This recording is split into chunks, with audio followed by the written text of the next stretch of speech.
Welcome back to the Scoop College Basketball Podcast. We are back with another conference preview, and instead of Kyle today, I'm joined by Owen from Courtstorm Hoops, mostly on Twitter, also on Instagram. So yeah, give him a follow, and but we're here to talk the Ivy League preview today. So Ivy League was a pretty fun conference last year, low key. It was the 12th highest in Ken Palm predicted at 15th this upcoming year. There were some really fun offenses.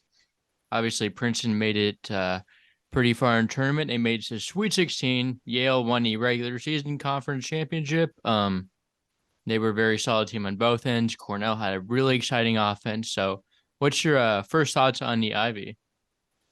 I think it should be a good conference again. And I think the top of the conference is pretty strong. And I'd say there's like around 3 or 4 teams that I could see winning a game in March.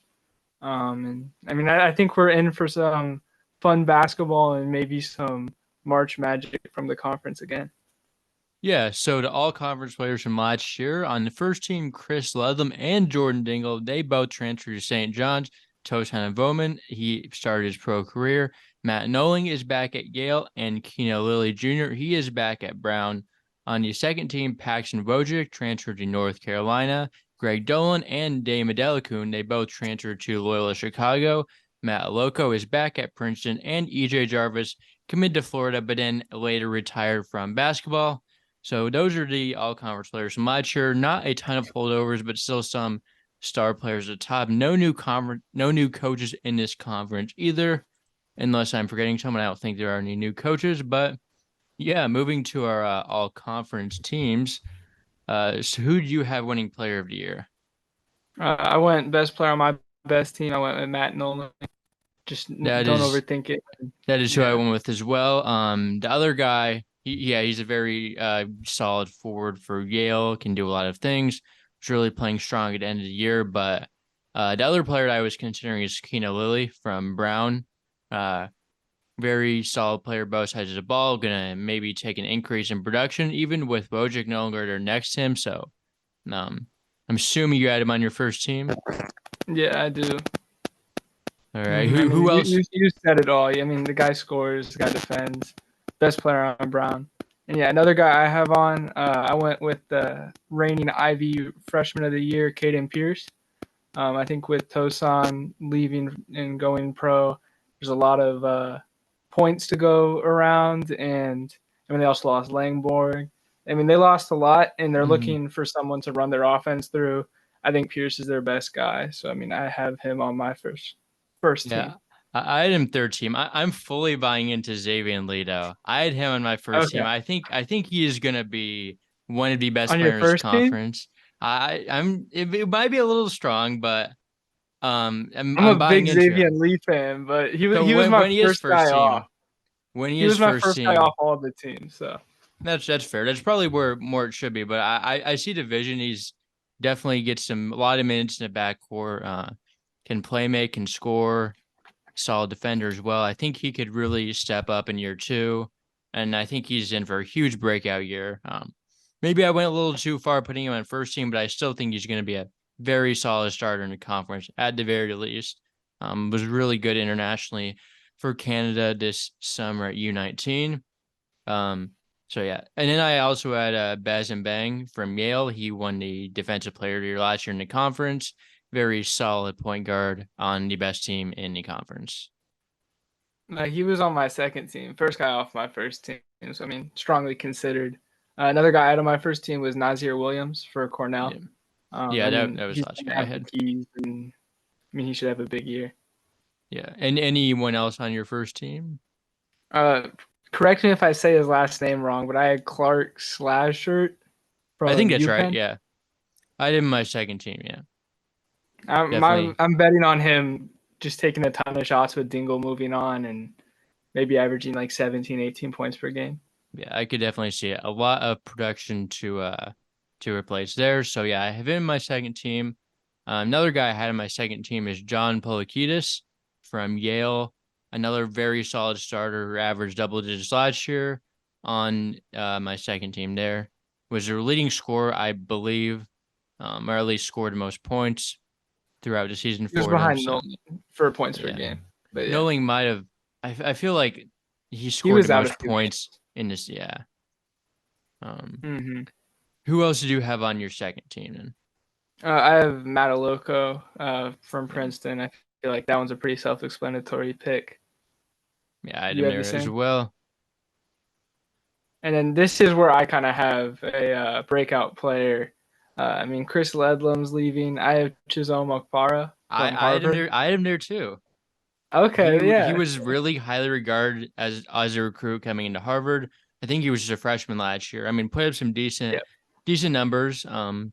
And this is where I think he breaks out. I mean, definitely a high level athlete for the Ivy League, kind of what Ludlam was. So I think he could really break out into his own. Harvard doesn't have a ton, so I think someone's going to need to really come in big for them, and I think it'll be him. So yeah, I had him there as well. Do you have anyone left on your second team? I have two more guys. I have a Okay, Chris Manon from Cornell. okay, I had him Average third. 2.3 steals, 11 points. So, I mean, it does a lot well. And then the one other guy I had from Brown, I had Nana Usa-Nane, Okay, their big man. yeah, I had both those guys on my third team, and then the last guy on my second team, I went with Geronimo Rubio de la Rosa from Columbia. Not a huge fan of Columbia, but he is very good. Really upped his efficiency last year from his freshman year, where he was still a good player, but I think he's a really solid player. Even though the team's success might not follow, I think it's going to be enough to get him an all conference bid. So yeah, on my third team, I had Pierce, Minone, Nana Wuse. Nane, how many more players do you have on your So I did have Geronimo Rubio de la Rosa on my third team. We didn't say Ryan Cornish from Dartmouth. I we have did on not. my third I team. have him there as well though.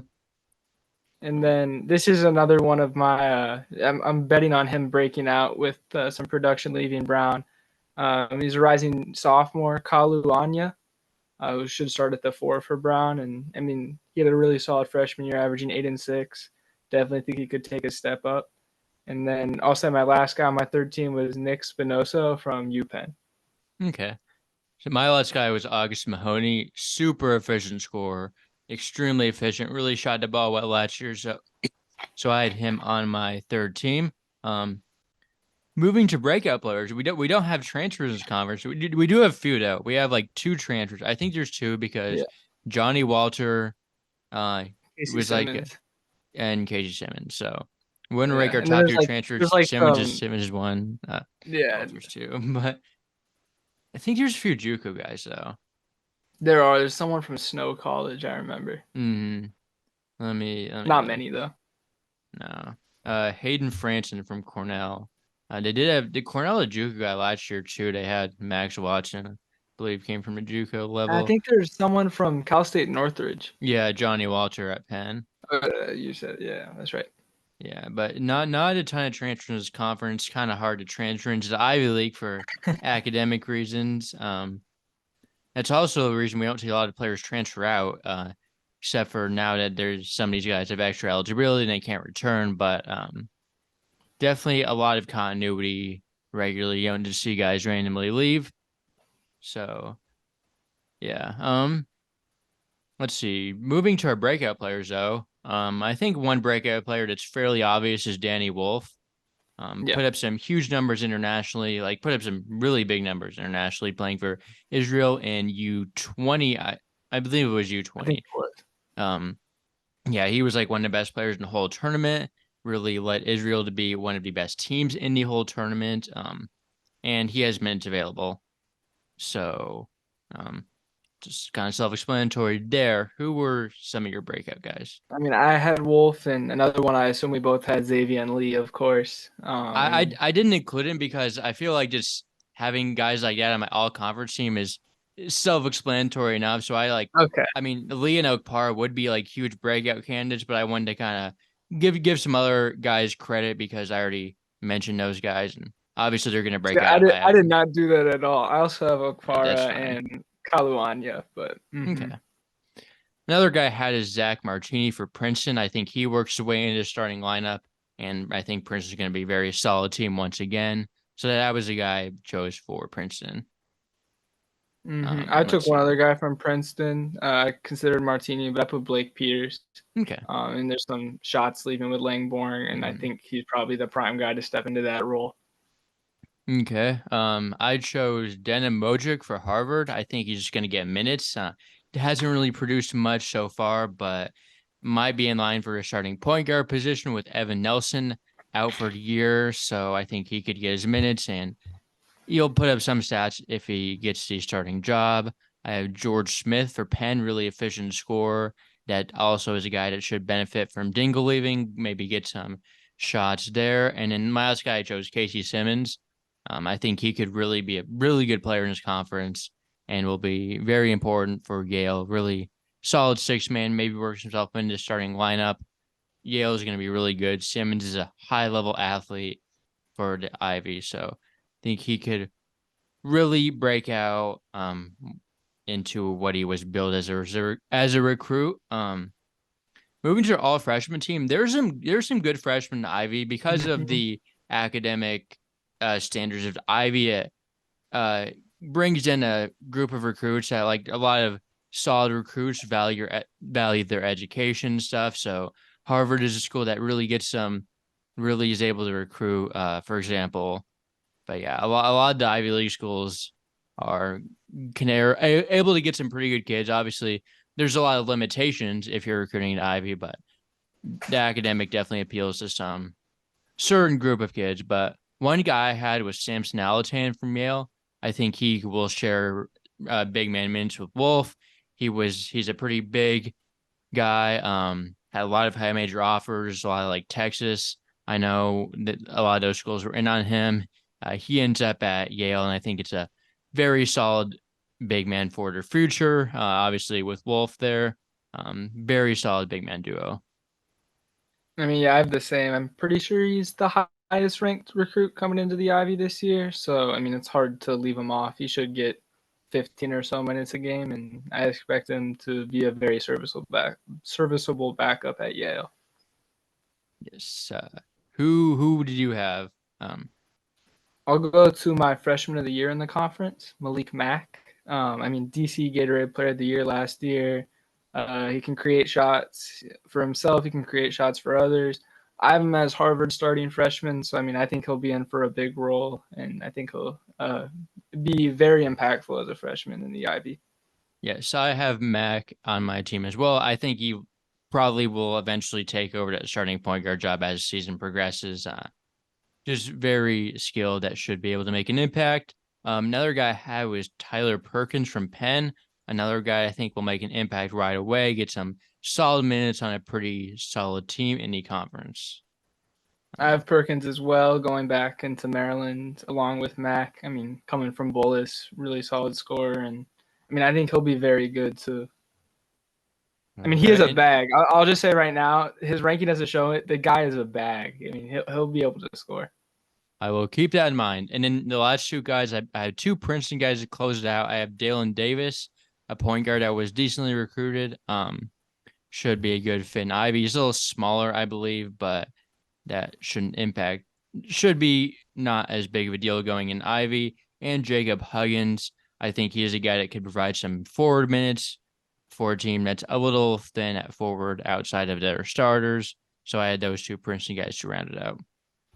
I also have Huggins, and then a quick thing before I get to my last. I realized I said Bolus for Perkins. He went to Landon, same close to each other, but just want to put that out there. And then my last guy, I think he's a bit under the radar, going to Columbia, a rope. I Okay. mean, 6'11" or like 6'10" wing, moves Hmm. really fluidly, and I mean he is on the rawer side, but if everything clicks, he could be a very impactful freshman. Yeah, he was in the group of guys I was strongly putting in consideration for my all freshman team. But yeah, now moving into our individual team preview.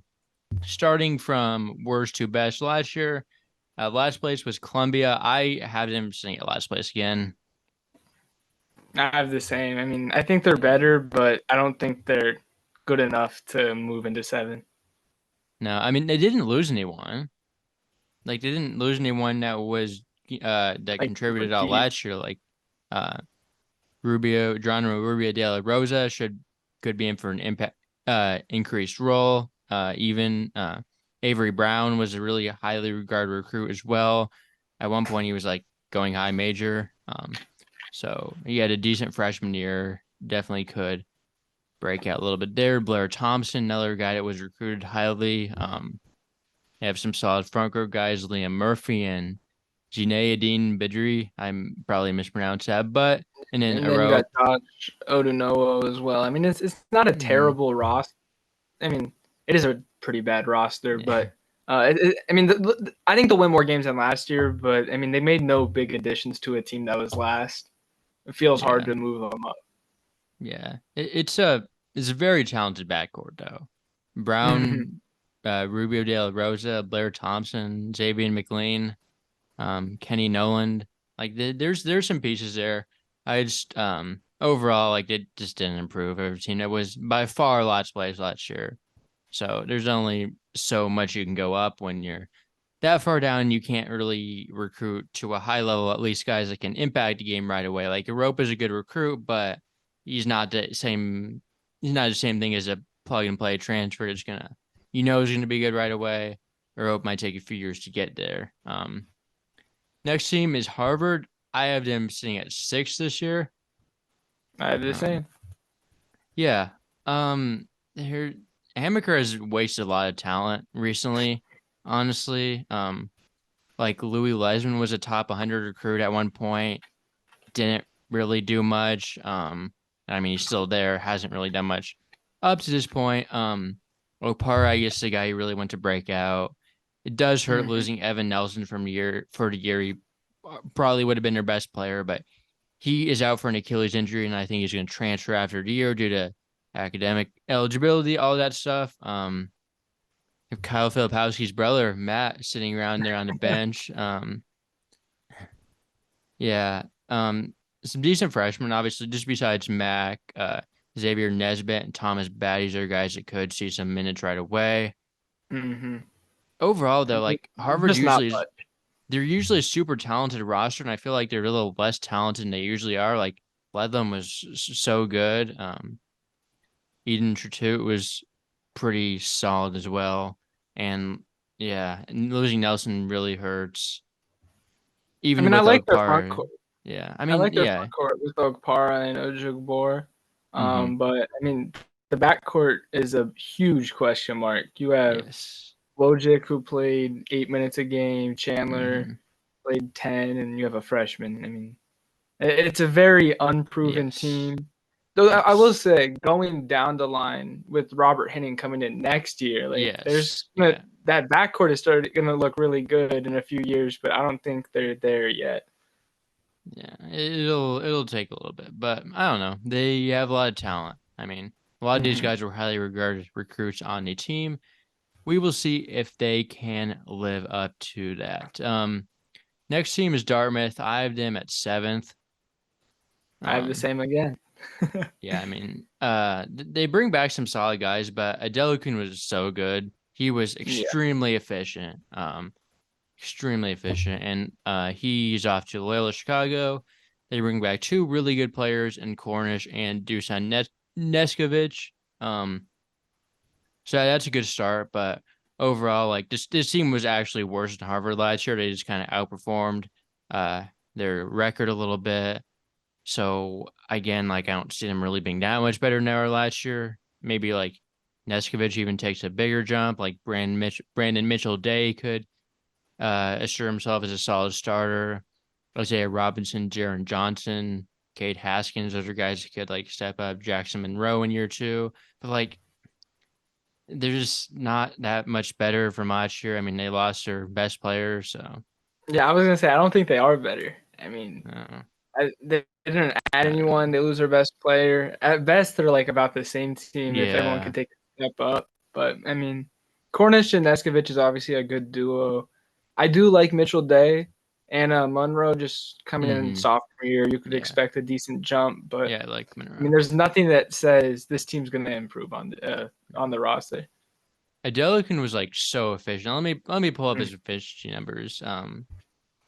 I mean, Let's easily a see. top 5 player in the Ivy. I mean, super first Yeah, team. All his per was over 30. So yeah, that's yeah, he that's a was he lot was to pretty replace. impactful. There was like top. I think it was like seventh in the country or something like that. Um, yeah, six in the country in player efficiency rating. That's pretty significant to lose. Good pickup Yeah, for Loyola Chicago though. Me and Kyle will be talking about A10 later tonight. So, uh, Loyola kind of be good. Him and Dolan, they have some they pieces they from the do have Ivy. talent. Yeah, But yeah, next team Brown. I have them where they were last year. I have them at fifth. I Um, have them moving up to 4. okay. I I mean, mean, not yeah, Lily's going to be one of the best players in the conference. Boschik was pretty good, but they still have a solid team. Um, I really like the front court. I'm expecting the front court to be up there for the best in the conference with Kaluanya and Nana Usa and Nain. I mean, two guys that are in years that you normally take steps in, and I mean, combined 18 and 14 with them last year. Uh, and then Usa and Nain's a good defender. Obviously, your 2 and 3 is going to be the make or break for the team. You know what you're getting at the 1, 4, and 5, but I think overall they'll be able to replace Paxson, even though Paxson obviously is a big loss. But as a team, I think they'll be able to be better than last year, just with everyone taking this step up. yeah, I could see that. Aaron Cooley is a guy they could count on taking a little bit of a jump there, along with the front court guys. Kimo Ferrari could also take a little bit of jump. He wasn't too impactful.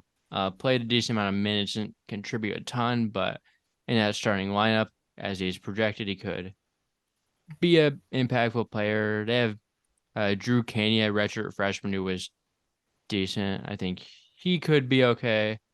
Um, yeah, overall though, kind of around the same as last year. Lily is very good. But yeah, next team Cornell. I have them fourth or third. I have them third. I have them second. I'm all in on this team.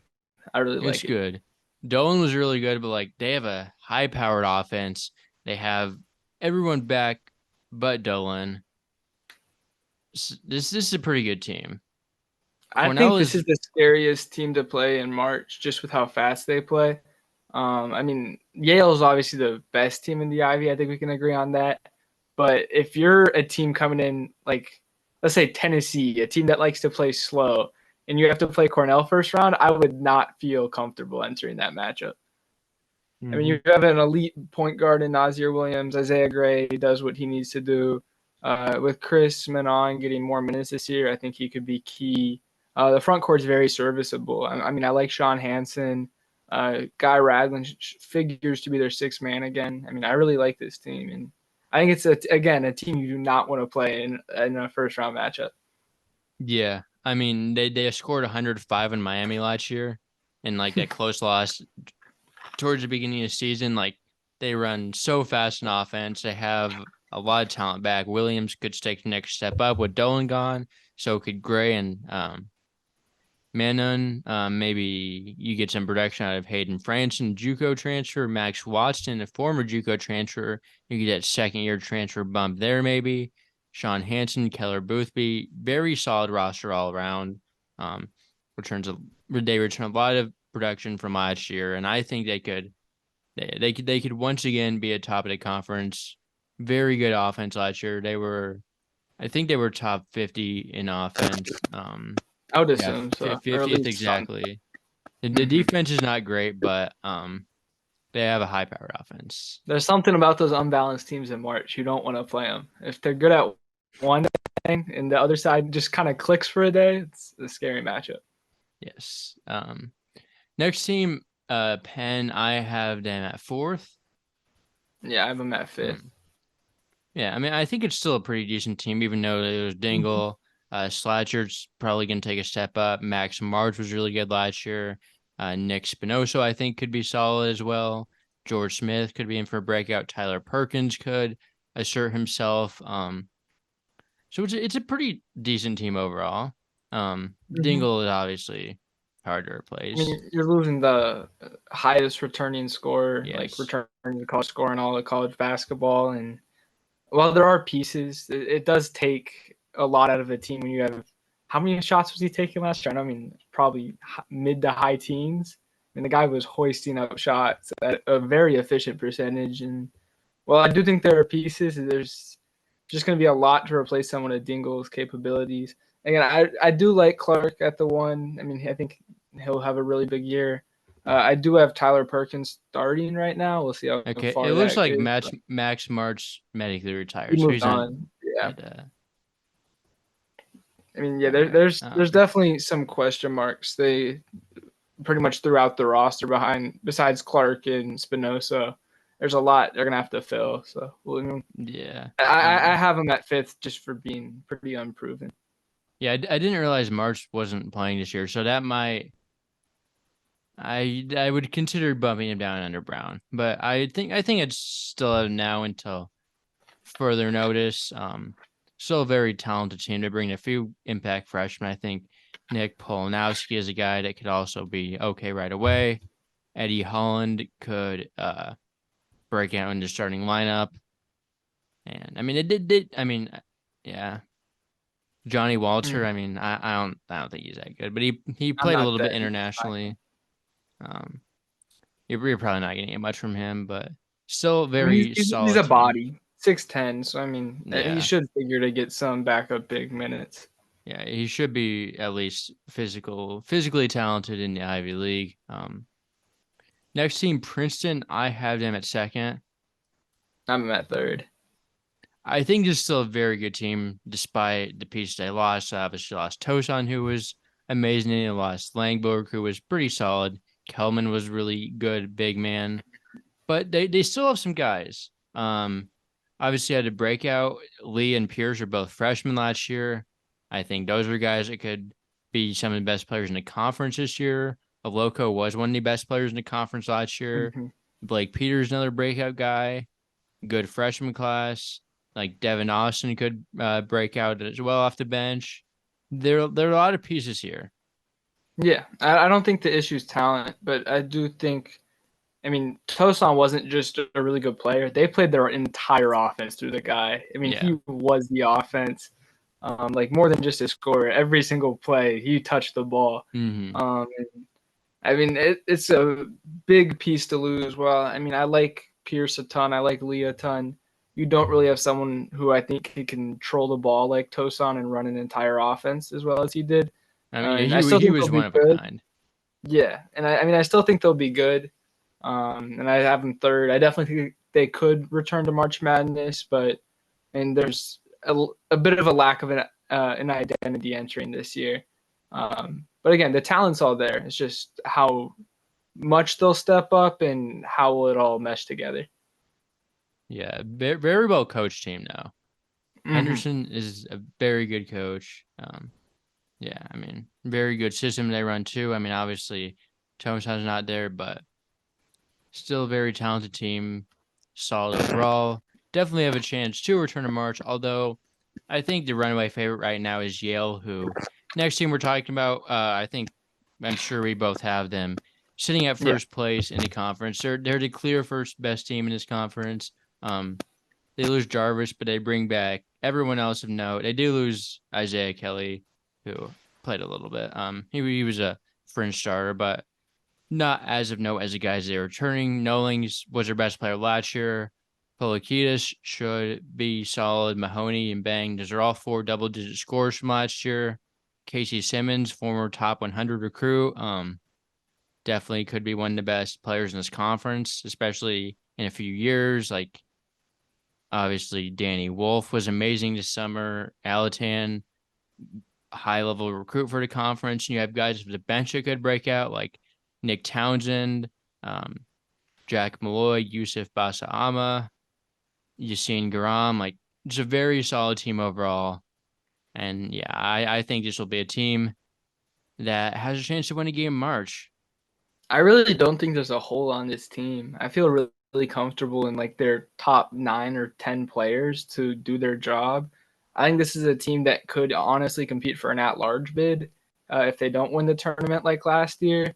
I mean, it's a really good team. They play defense. They have enough scoring. I mean, you have a go-to guy in Nolan. You have probably the best defender in the conference in Bang at the point. Mahoney and Pulakidis, they just don't miss shots. I Elite mean, shooters. yeah, they don't miss. Danny Wolf, we've seen what he can be, and I mean, I'm trusting for him to be that. As you say, Casey Simmons coming from Northwestern, really high regarded prospect, and I mean, he's already up there for the best athlete in the Ivy. And Mm-hmm. I mean, again, they go 9-10 deep. They're coached well. I really Elite. don't know where. James Jones is elite. Like Yeah, the fact that he like hasn't got another job, like maybe he just wants to stay at Yale, but like he should be in the conversation more for like higher jobs than he's been. I Like he might be wins after this Ivy year. like every year, it seems like. Yeah. I mean, I really just don't see how this team doesn't win the regular season. I mean, obviously anything can happen in a conference tournament, but I really don't see how this team loses the regular season. They have probably four, maybe five top like 20, top 25 players in the conference. They're just that compared to the rest of the Ivy. Yeah. Um Honestly, Wolf could be like as good as Jarvis was. Oh, I completely agree. I mean, we Like saw Jarvis. Jarvis was so valuable because of his rim protection, but that's the thing that Wolf does bring you. Jarvis was a good rebounder. Wolf will give that as well. I think Wolf has the more stretching to floor abilities, even though Jarvis could a little bit. I think Wolf is going to be a little bit better there, at least higher volume.